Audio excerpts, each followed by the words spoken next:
बिहार के CM Nitish Kumar BJP को बहुत जल्द एक बड़ा झटका दे सकते हैं। असल में बिहार की राजनीति में ये चर्चा जोरों पर है कि बीजेपी का फोकस जेडीयू को टेक ओवर करने पर है, लेकिन नीतीश कुमार भी राजनीति के माहिर खिलाड़ी हैं और अब इसीलिए कहा जा रहा है कि नीतीश ने बीजेपी की चाल को भांपते हुए एक बड़ी तैयारी शुरू कर दी है। कहा जा रहा है कि नीतीश कुमार पॉलिटिक्स से रिटायर होने से पहले अपनी पार्टी जेडीयू की कमान अपने बेटे निशांत कुमार को सौंप सकते हैं। मीडिया रिपोर्ट्स के मुताबिक जेडीयू के तमाम नेता नीतीश कुमार के इस फैसले के समर्थन में है और वे निशांत का नीतीश के राजनीतिक उत्तराधिकारी के रूप में स्वागत करने के लिए तैयार बैठे हुए हैं।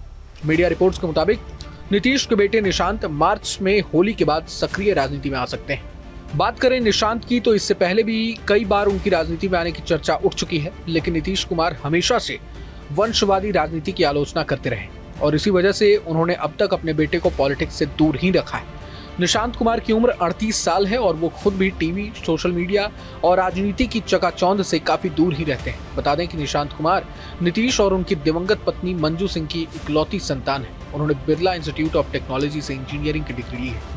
आपको बता दें कि निशांत कुमार इस महीने की शुरुआत में 8 जनवरी को पिता के साथ एक कार्यक्रम में अपने गृह नगर बख्तियारपुर गए थे। वहां पत्रकारों से बात करते हुए उन्होंने अपील की थी कि इस साल के अंत में बिहार में होने वाले विधानसभा चुनाव के लिए अगर संभव हो तो जेडीयू और उनके पिता को वोट दें, जिससे वो फिर से राज्य में सरकार बना सके। अब जिस तरह से निशांत ने वोटरों से अपील की थी, इस वजह से उनकी राजनीति में एंट्री को लेकर जो अटकलें चल रही हैं उन्हें और बल मिल जाता है।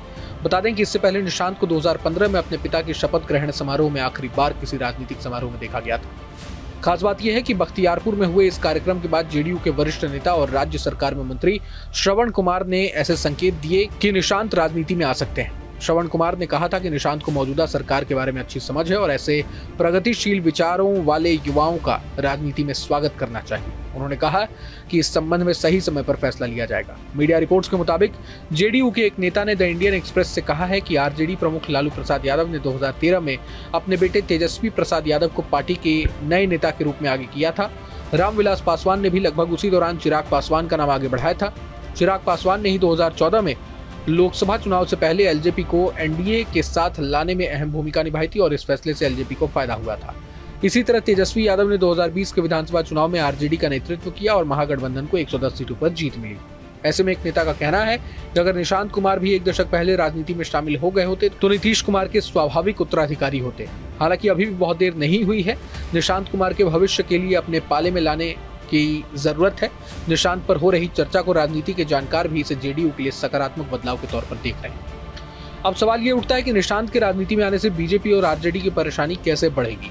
जानकारों का मानना है कि नीतीश के रिटायर होने के बाद बीजेपी उनकी पार्टी को टेक ओवर करने की तैयारी कर रही है। बीजेपी सोच रही है कि नीतीश के रिटायर होने के बाद जेडीयू कोटे के तमाम वोट उसके खाते में चले जाएंगे और बिहार में आसानी से उसकी सरकार बन जाएगी। पॉलिटिकल एक्सपर्ट्स का कहना है कि ठीक यही सोच आरजेडी की भी है, लेकिन नीतीश को कम आंकना शायद इन दलों की सबसे बड़ी गलती होगी और यही वजह है कि नीतीश अपने जाने से पहले बेटे को विरासत सौंपकर इन तमाम दलों की टेंशन बढ़ा सकते हैं। बहरहाल इन अटकलों में कितना दम है ये तो वक्त ही बताएगा, लेकिन पूरे मसले को लेकर आप क्या सोचते हैं हमें कमेंट बॉक्स में जरूर बताएं।